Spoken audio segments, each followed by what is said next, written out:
Hello and welcome to Bookish and Beverages. I'm Melissa and I share delicious beverages and summary recaps on fantasy book series so you can remember what happened without having to reread it. And today we'll be diving into The Bridge Kingdom by Danielle Jensen. This is book number 1 in the Bridge Kingdom series. And content warning, there are full spoilers ahead. So if you have not read this book, please pause, save this video and come back later. Last warning. Okay, so let's go grab our drink. For our beverage today, we'll be making Lara's motion sickness tea. Here's what you'll need. In a tea strainer for loose leaf teas, add 1 teaspoon of freshly grated ginger or 1 tea bag. Add 1 teaspoon of chamomile or 1 tea bag. And add 1 teaspoon of peppermint or 1 tea bag. Add 1 cup of boiling water. Cover and let it steep for 5 minutes. Once it's done steeping, strain the tea. Add honey or sweetener to your taste and stir. Enjoy! Drinks in hand, let's dive into our book. And here is going to be a map for the beginning for a quick visual reference. So the bridge is the shiny toy on the playground that everyone wants because it generates a lot of money, allowing merchants to trade within its safe tunnels and avoid the dangerous sea travels, with some hefty fees involved. Ithacanna, the small chain of islands the bridge connects, aka the Bridge Kingdom, is currently the lifelong owner of the bridge. The 15-year treaty was put in place between Ithacanna and Maradrina, the greedy playground bullies who have wanted control of said bridge for ever. Maradrina promised peace for 15 years, and at the end of said treaty, they would marry off a Maradrinian princess in exchange for trade negotiations through the bridge and continued peace. Ithacanna isn't Maradrina's only bully victim, though. They've also been at war with Valcata, fighting over their shared western coastline for forever as well. But at least Valcata is somewhat besties with Ithacanna. And no surprise here that Amarid, another playground bully, and Herondel don't play nice with each other either. So Amarid also wants to control the bridge and constantly picks on Ithacanna. Good thing is, the Tempest Sea, booby traps, and Ithacanna's secrets help keep them their shiny toy. 15 years later. Training to be a warrior princess spy alongside her other 11 half-sisters is in an isolated compound in the middle of the Red Desert. Lara sits down for a lovely dinner with their father, the King of Maradrina, and our number 1 asshole. The king may have shown up with his own plans, but Lara is 1 step ahead of him. She poisons all her sisters so that she'll be the only one alive to carry out the mission she's been training for her whole life. Marry the enemy, Aran, the king of Ithacanna, and infiltrate their defenses. Practicing the leave no trace motto and not for environmental reasons, the compound is burned to the ground, except for the sisters' bodies. Pulling a trick from Romeo and Juliet's playbook, Lara was sneaky by faking all her sisters' deaths so they could be free to live their lives. How sweet. After a long journey, Lara and the king's crew make it to Southwatch, Ithacanna's southernmost island, to make good on the 15-year treaty between the playground rivals. Lara and Aran get married right then and there, and what a wonderful way to spend her honeymoon, drugged for days and waking up in a strange new place. Turns out her new hubby is hot, of course, and has a twin sister, Anna, the princess and commander of Southwatch. During dinner with Aran and Anna, Lara slips in some sleepy time potion into both of their wine glasses. With each of the twins sleeping away in their beds, Lara searches for information, but she comes up empty. The next day, Aran and Anna meet with Aster, the commander of Kestark. Anna may have her reservations and suspicions about Lara, but Aster is blunt and open with his opinions, advising Aran to murder his new wife and be done with her. Dream boy Aran wants to keep the peace and make alliances in the playground. He can't very well have that with her dead, but that doesn't mean he trusts her either. Good call, dude.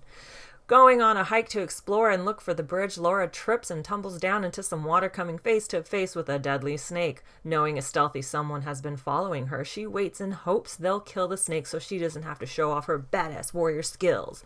An arrow through the head and Arin appears before her. To satisfy her curiosity about a bit of architecture she was basically traded for, Arin takes her to a tower, and boy oh boy, it's a sight to behold. A horn blares. Raiders incoming! Arin takes off telling Lara, stay put. But obviously she doesn't stay put because this girl is on a mission to find the secrets of the bridge. After the raiders' attack miserably fails, Lara stays behind, brooding until the tide is low and she spots an opening at the base of the pier. Shooting the shit with his soldiers, Arin is notified of a letter to Father Dearest Lara has written. With no codes found or information leaked, he approves the letter to be sent. Weeks later, and things are uneventful for Lara until Arin brings her a letter from her Father Dearest, or rather Saren, the spy master. Lara and Arin play a little card game, and the winner gets to ask a question. Interrupted by a soldier named Leah, Lara distracts herself by rereading the letter, and she realizes they didn't crack the real code her sister created. Message received. Maradrina is receiving spoiled, rotten goods. Uh-oh. The next morning, Lara, Arin, and some soldiers set sail to go visit Nana, Arin's sharp-tongued grandmother. Two problems for Lara. They blindfold her so she won't be able to see the bridge secrets, and she's terrified of drowning and getting seasick.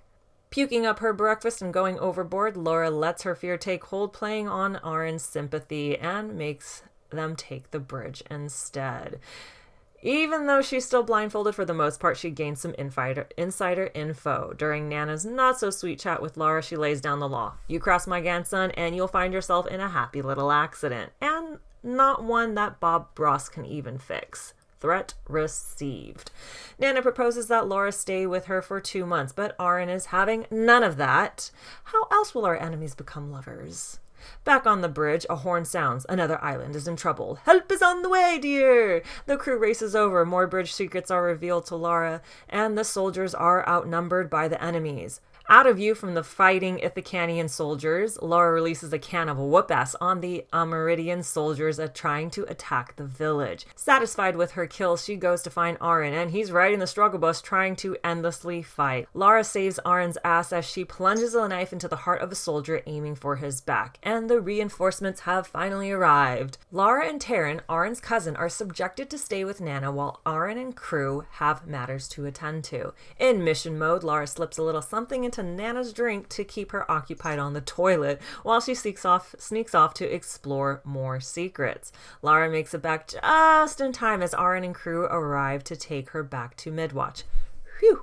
It's War Tides montage. The Amaridian Navy is waiting to attack. The Ithacanians prepare for battle. Lara sneaks out every chance she gets to spy and practices sitting in a boat to overcome her seasickness and fear of drowning.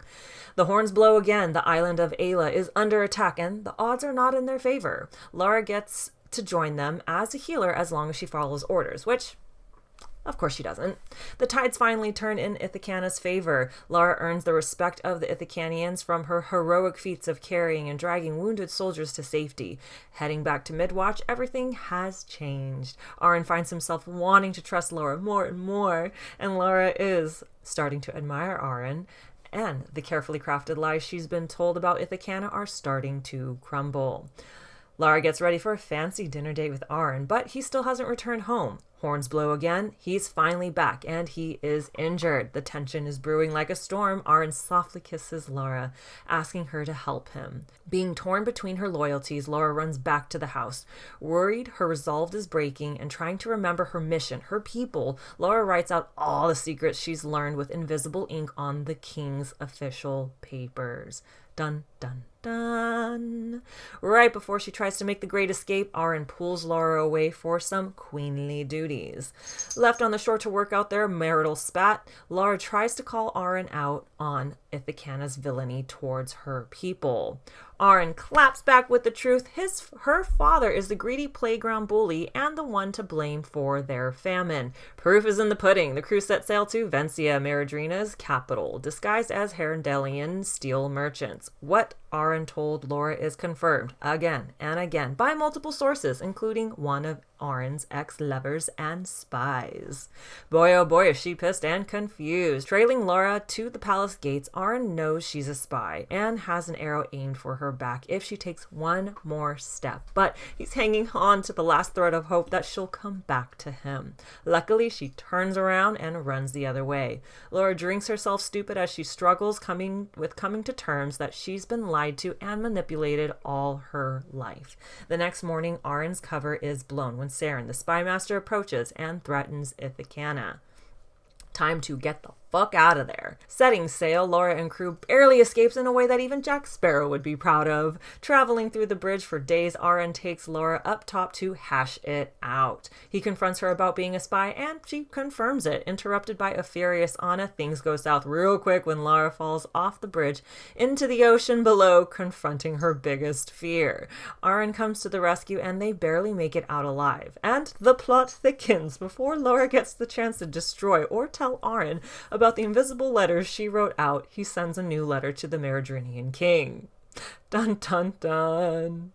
Spotting Arin outside, Lara joins him in the eye of the storm. As the storm kicks up, so does their passion and hungry desire for each other. The enemies have become lovers, and finally, bang, bang, and bangity bang. After being holed up for days together, Arin announces it's time to go home. Arenal, the secret volcano island city. It's Wartide's cancel time.